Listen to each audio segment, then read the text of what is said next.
Pozdrav svima i dobrodošli na mom kanalu. Ovom prilikom sam se odlučio da vam pokažem kako na WhatsAppu napraviti melodiju MP3 da vam zvoni kao na običnom telefonu kada vas neko zove. Pa da počnemo.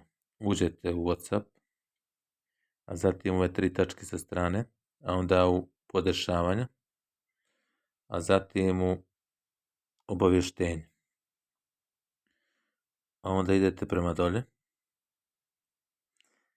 i kliknete u ovo polje gdje piše melodija zvona. A prije svega morate da instalirate aplikaciju Vanilla ili neku drugu i preko nje da preuzmete melodiju MP3.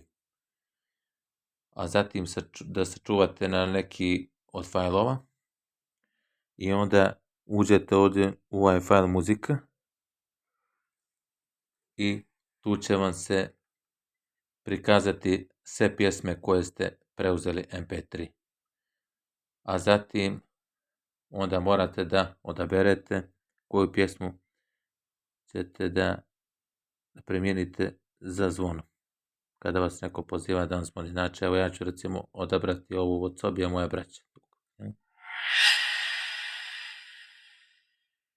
Pljačka koja se pre samo nekoliko minuta dogodila, ponovo je policiju regiona digla na noge.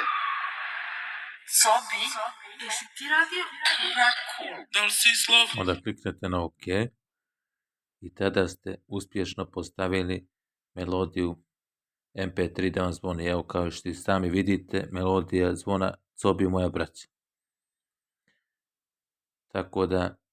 Tako će da mi zvoni kada me neko bude pozivao. To bi bilo sve u ovom klipu. Nadam se da vam se svidio. Pretplatite se na ovom kanalu radi još videa koji će biti objavljeni. Pozdrav, do gledanja.